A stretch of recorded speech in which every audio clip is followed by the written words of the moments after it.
विषय है प्रभावना का। और आज हम प्रभावना का के कारण ही नगर में निकलेंगे। जैसा भैया ने बताया, अप्रभावना ना करना ही प्रभावना है। आप विचार करो, पहली साल हमने कितनी अप्रभावना किया था जो इस साल नहीं करनी। आपको सब मालूम है कि आपने अप्रभावना काम सबसे बड़ा किया था दारू का प्रचलन। कौन सा क्या था, याद नहीं ना? हम ये बताएं कि आपने जितने पैसे बैंड वालों के, नफीर वालों के, ढोल वालों के, ताश वालों के तय करे, उसके बाद में इनाम दिया था ना। तो आपने कहीं का प्रचार किया, दारू का प्रचार किया ना, कि शाम को जाएंगे दारू हमारी तरफ से। वो पाप किन के पल्ले आएगा? प्रभावना कहीं की करनी थी और आपने कहीं की करी? दारू की। उसके अलावा एक शूद्र जिसको छूने के बाद स्नान करना पड़ता है, तुम्हारे मुंह पर, माथे पर, शरीर के अंगों पर हाथ लगा आप नोट दे रहे हो। उसके बाद में भगवान को छूना चाहूंगे। दो है प्रभावना। तीसरा अप्रभावना, आप वहाँ जब नाचोगे तुम्हारे परिवार वाले, संबंधी, दोस्तों में यूँ करेंगे तो 3 लोग के नाच बैठे हैं, आप उससे बड़े होगे। तीसरी अप्रभावना। चौथी अप्रभावना, यदि तुम्हारे जानने वाला कोई नहीं है तो तुम्हारे मन में द्वेष पैदा होगा। तो कितनी अप्रभावना करी आप लोगों ने? अब तो गुनवाऊंगा, बंद नहीं हुआ। ये तो मात्र आपके पैसे की अप्रभावना है। दूसरे पक्ष में कि जहाँ जैन का जुलूस निकलता है सबसे ज़्यादा गद्दी फैलाते हैं। अगली अप्रभावना, क्योंकि जा खाएंगे वहीं वो प्लेट और चाय और कॉफी बखेर देंगे। एक और अप्रभावना जो बहुत भारी है कि हमारी माता बहनें लिफाफे थैले लेके चलेंगे, जो बटेगा उसमें भरेंगे। जैसे कि कंगले हों, भूखे हों, घर पे रोटी ना मिलती हो। ये प्रभावना है। प्रभावना है। यदि हम इन अप्रभावनाओं को बंद कर दें तो प्रभावना होनी शुरू हो जाएगी। और यदि आप चल रहे हैं और 4, साढ़े 4, 5 बजे आपने टिफिन खोल लिया तो दूसरे लोग कहेंगे कोई जैन है। पानी पिया, जेब से छलना निकाल लिया, कोई जैन है। घर से चले, हाथ में चावल है, कोई जैन है। घर से धोती दुपट्टा पहन के चले, पूजा के लिए चले, नंगे पैर चले, कोई जैन है। कितना खर्चा आया? प्रभावना हुई नहीं हुई? मगर मेरी प्रभावना पैसे से है। और पैसे का मतलब पैसे के दुरुपयोग से है। आपने पढ़ा होगा कि रावण अद्र चक्रवर्ती और भक्ति में पहला नंबर। यदि बीना का तार टूट गया, नस निकाल के लगा दी। मगर मायाचारी भरी पड़ी थी, उस मायाचारी कारण कहाँ जाना पड़ा? तो कहीं हमारी प्रभावना रावण से तो नहीं मिलती। यदि रावण से प्रभावना मिलती हो, ये प्रभावना नहीं है। हमें प्रभावना करनी है महावीर भगवान की। ये महावीर भगवान जहाँ निकलते थे, चारों तरफ खुशहाली फैलती थी। कोई भूखा नहीं होता था, कोई रोगी नहीं होता था।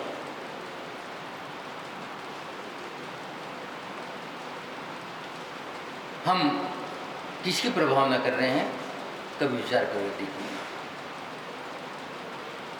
जब सुदामा जी कृष्ण जी के पास आए, चौकीदार से कहा, बोल दो सुदामा नाम के ब्राह्मण तुम्हारे मित्र आए हैं।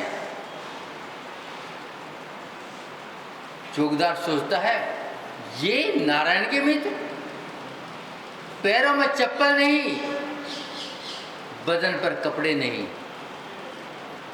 और मित्र बताते हैं किसके? नारायण के। अर्जुन चक्रवर्ती, 3 खंड के अधिपति, और ये कंगला किसका मित्र बताता है? नारायण का। जब चौकीदार ने बताया नारायण कृष्ण को, आपके मित्र बताते हैं बदन पे कपड़ा नहीं, सिर पे टोपी नहीं, पैरों में चप्पल नहीं, बदन पैर फटे पड़े, भूखे लगते हैं, नाम सुदामा बताते हैं। तो कृष्ण दौड़े दौड़े आए, नंगे पैर आए और पैरों में पड़ गए। बोलो प्रभावना हुई नहीं हुई? एक अर्ध चक्रवर्ती, एक कंगले के पैर में, इसे कहते हैं प्रभावना। विचार करो, अभी मैं आपके मंदिर में देख रहा था, एक इधर इस साइड में एक वो सीन बना था दीवार के ऊपर, माँ अंजना का अभी बना है, पत्थर का है, बड़ा सुंदर है। बात प्रभावना की है। माँ अंजना को सास केतुमती ने गर्भवती जिंदगी देख करके निकाल दिया। गर्भ में क्या था? हनुमान का जीव, मोक्षगामी चरम शरीरी। जब गुफा में हनुमान जी को जन्म दिया, बाहर शेर आ गया, अंजना जी डर गई। उसकी शेर ने कहा, डरो मत। शेर पहरादार चौकीदार बन के बैठ गया। है प्रभावना नहीं है? एक माँ की प्रस्तुति में शेर चौकीदार, और माँ कहती है, बेटे जी तेरे जन्मोत्सव कैसे मनाओ? कुछ है ही नहीं, प्राकृतिक प्रकाश फैल गया, जैसे हजारों सूरज निकल गए हों। इसे कहते हैं प्रभावना। जब मामा अंजना को लेके जा रहा था, अंजना का बेटा अंजना की गोद में था, उछला, नीचे गिर पड़ा, मां बिखर गई, मेरा बेटा गया। उतर के देखा, बच्चा खेल रहा है, पत्थर के टुकड़े टुकड़े हो गए प्रभावना। तो हम बात प्रभावना की करते हैं, मगर नहीं अप्रभावना करते हैं, जबकि रथ यात्रा प्रभावना का अंग है। हम ध्यान रखें कि ऐसा काम ना करें जिसे जैन कलंकित हो जाए।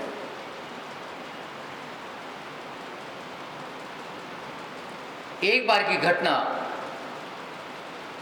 एक संत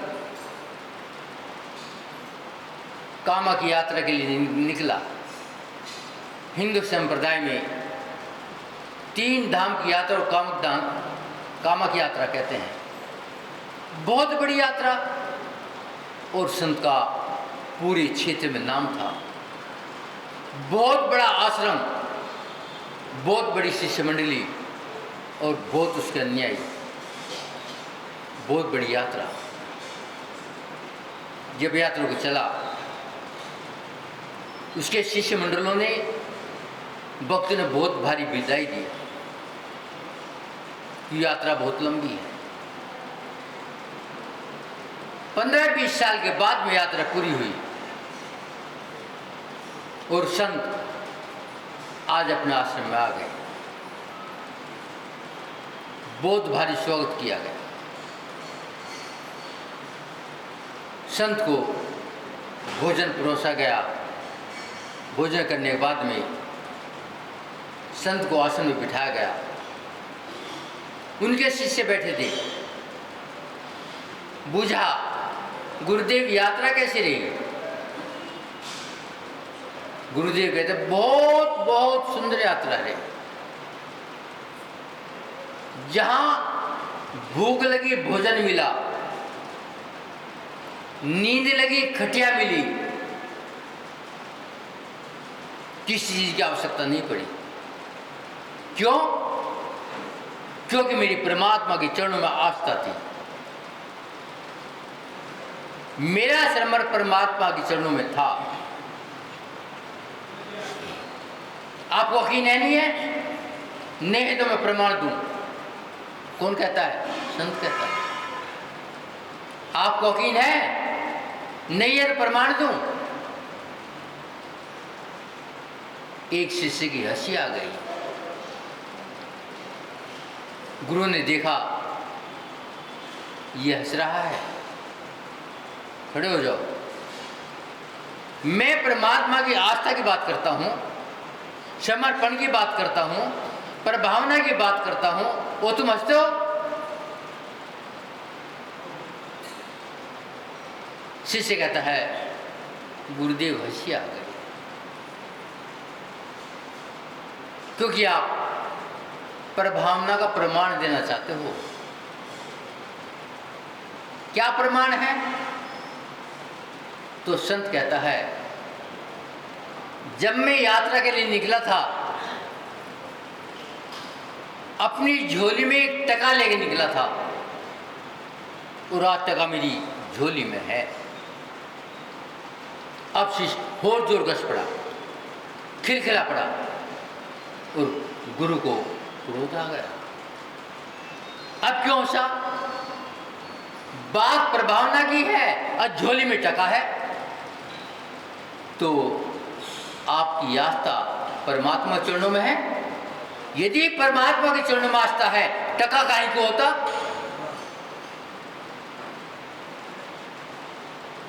तेरा टका बताता है परमात्मा के चरणों में आस्था नहीं है।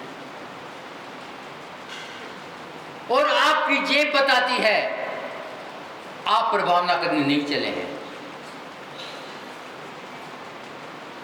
क्योंकि आपने एक उन लोगों को पैसा दिया है जो आपके पैसे की आज दारू पिएंगे या मांस का भक्षण करेंगे।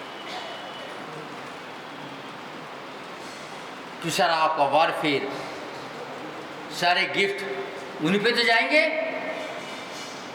शायद वो फ्री आते होंगे, पैसे लेते ना, लेते हैं।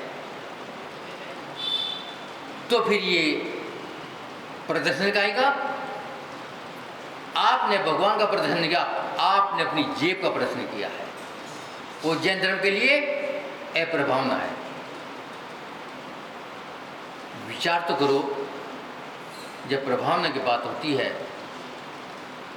प्रभावना चारित्र से होती है कि हम सब के सब रथ यात्रा में नंगे पैर हैं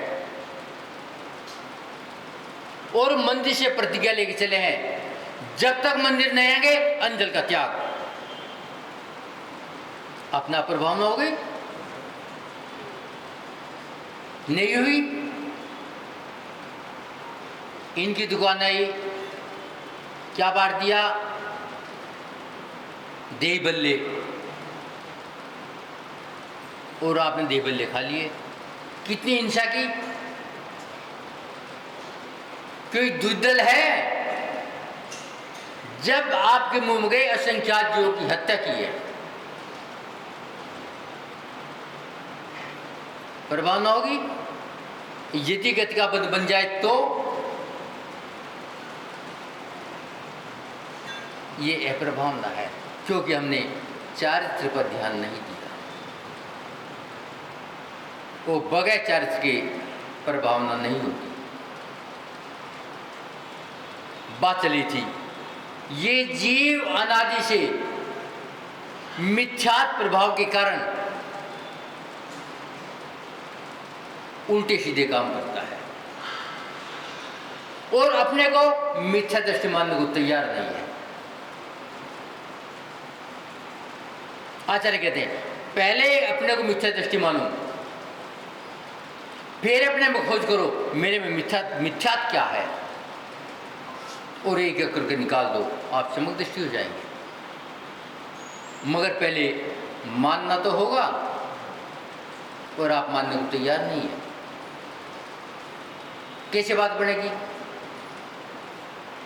आचार्य कहते हैं, अभी बहुत समय बाकी है, आप सदुपयोग कर सकते हैं, मगर आपको दृढ़ होना पड़ेगा। यदि आप कमजोर हैं तो प्रभावना नहीं कर सकेंगे। बंधुओं, अब से 50 साल पहले पहुंचो, प्रभावना की बात देखनी है। यदि किसी जैनी ने कोर्ट में गवाही दे दी, जज ने फैसला लिख दिया, जैन की गवाही आ चुकी है, अब किसी सबूत की जरूरत नहीं है। इसे प्रभावना कहते हैं। क्या कहते हैं? यदि कोई नॉन मैट्रिक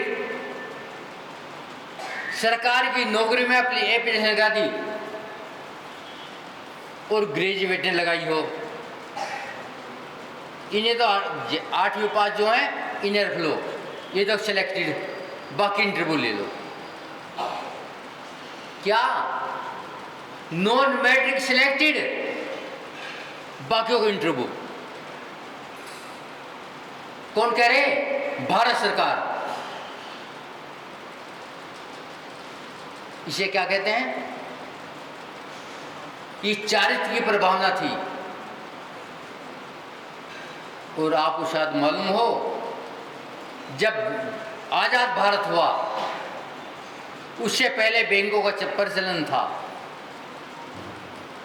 3 बैंकों का एक ठेकेदार दिगंबर जैन, लाला प्यारे लाल जैन।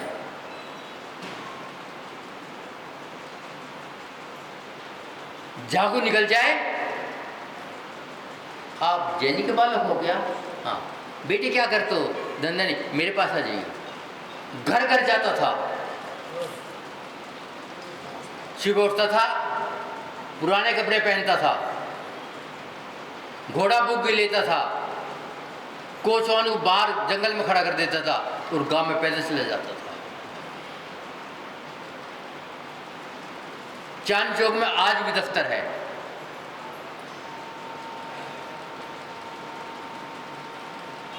वो तो नहीं रहे, उनकी तो शायद 70-80 साल पहले शरीर पूरा हो गया था। जाते थे सब, उनके पास पूरे क्षेत्र की लिस्ट थी, किसी घर में कौन बाप है, कौन बेटा है, कितनी बेटी हैं, कितने बेटे हैं। एक बार की घटना लाला प्यारे लाल जैन की। एक दुकानदार के गए, जैन देव की शेठ जी।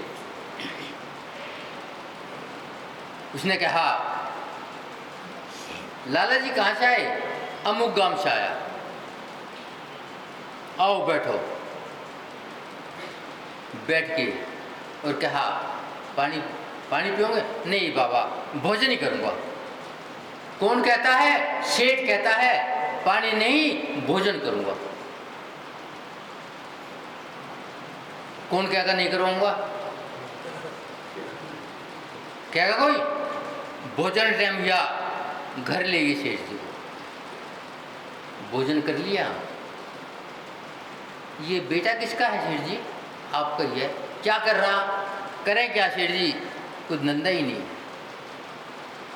देखो भैया, मेरी तो कोई जान पहचान है नहीं, लेकिन मेरे एक जानने वाला है, तू कहता हो तो इसे नौकरी लगवा दूं। कहाँ? जहां तू कहाँ लगवा दूं। उसकी अप्रोच पूरे देश में है।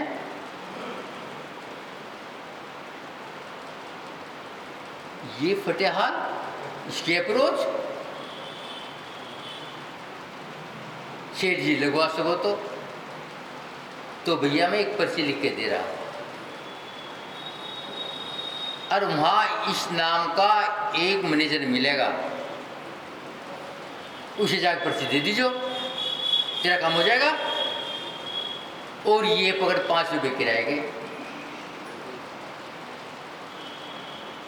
नौकरी कब से मिलेगी? आज से मिलेगी।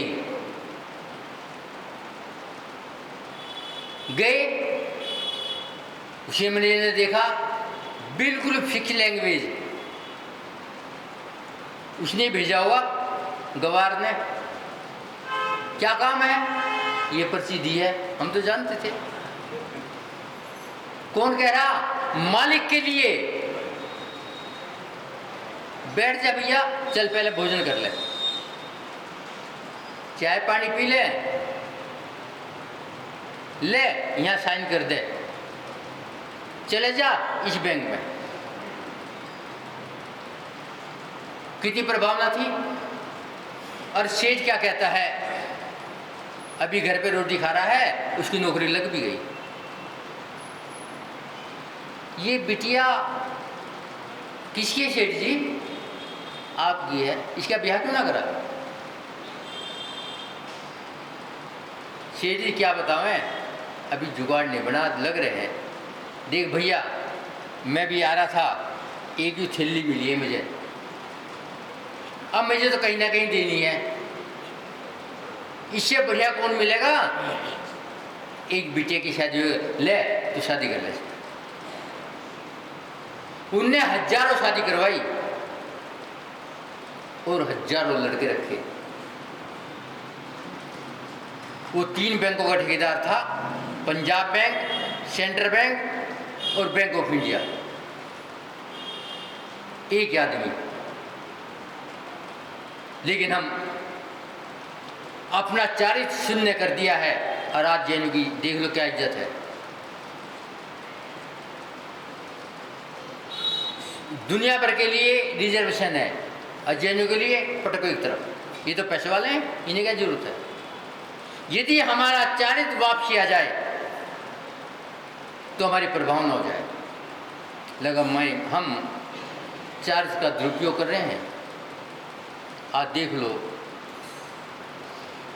तुम्हारे घर के भोजन को देख लो, अपनी बेटियों के पहनावे को देख लो, अपने बोलचाल के ढंग को देख लो, अपने रहन सहन को देख लो। सारी सभ्यता प्राचीन विदेशी सभ्यता, भारतीय सभ्यता तुम्हारे घर से बाहर हो गई, तो प्रभावना कैसे हो? विचार किया कभी आपने? और आप तो प्रभावना के नाम पर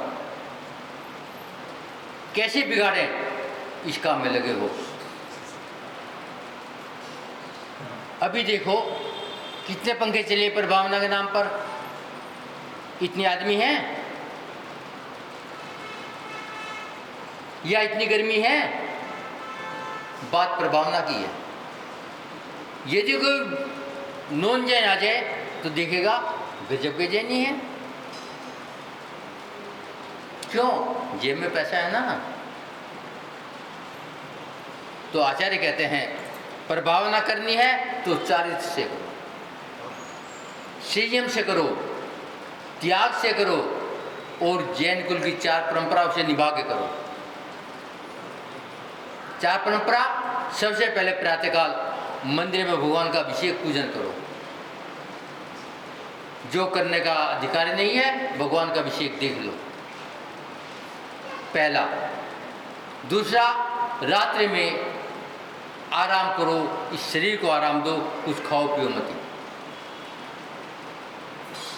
तीसरी प्रभावना, बगैर छाने पानी का प्रयोग मत करो। वो घर में अवक्ष्मण आने दो,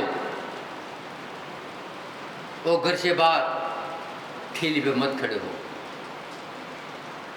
अपना प्रभावना हो जाएगी। लेकिन हम मानने को तैयार नहीं है, बात प्रभावना की है। विचार करो, एक साधु जा रहा है, श्रावक तो 4 हैं, बैंड वाले 50 हैं, कितनी प्रभावना होगी? आप ही बताओ ना, आपका बड़ा शहर है मुजफ्फरनगर, यदि बैंड वाला एक भी नहीं है, आज श्रावक 50 है, कितनी होगी? लेकिन मैं उल्टा उल्टा चलता हूँ, क्योंकि जैन हूँ ना, पैसे का नशा है। आचार्य कहते हैं, दारू से नशा कम आता है, अरे अहंकार का नशा ज़्यादा आता है। कल बता था, दूध होता है और दूध में घी होता है, किसे दिखाई देता है? ग्वालियन को दिखाई देता है, आपको दिखाई नहीं देगा, क्योंकि उसकी दृष्टि में उसमें घी है। वो दूध निकालते ही वो गरम कर लेगी, वो गरम करके हंडिया में रख देगी।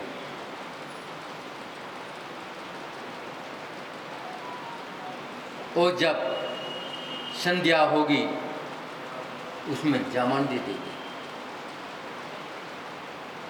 प्रातःकाल मथ देगी, फिर नवनीत निकल जाएगा, फिर तपाएगी। यही स्थिति मनुष्य की है कि अभी तुम दूध हो, अभी इसमें मर्यादा रखना है तो गर्म कर लो, 48 मिनट के अंदर अंदर वो गर्म करके हंडिया में रख दो, मलाई आ जाएगी। अर्थात दूध हो, अमर्यादित ना हो जाए। शुरू से ही हंडिया में रख दो, भगवान के चरणों में ले आओ। 1.5 महीने बाद कान में संस्कार दे दो, नमोकार मंत्र सुना दो। लेकिन महाराज हम तो सुना दें, हम ही नहीं जाते, तो मंदिर कैसे ले जाएं? तो विचार तो करो, भगवान आदिनाथ को 7 महीने हार क्यों नहीं मिला? क्यों नहीं मिला? क्या भोजन नहीं था लोगों के पास? लेन लगी थी, केले लो, सेब लो, संतरे लो, हीरे लो, मोती लो, घोड़े लो, हाथी लो मारो, कुछ तो लो, मगर संस्कार नहीं थे, विधि नहीं पता था। 7 महीने भूख रहे। यदि ये संस्कार आपने बच्चों में डाले हैं, अब पूजा कैसे होती है, अभिषेक कैसे होता है, शांति धारा कैसे होती है, और हम स्वाध्याय कैसे करते हैं, विहार कैसे करते हैं, क्या खाते हैं, जो संस्कार तुम्हारे में है वही तो बच्चों में आएंगे। आचार्य कहते हैं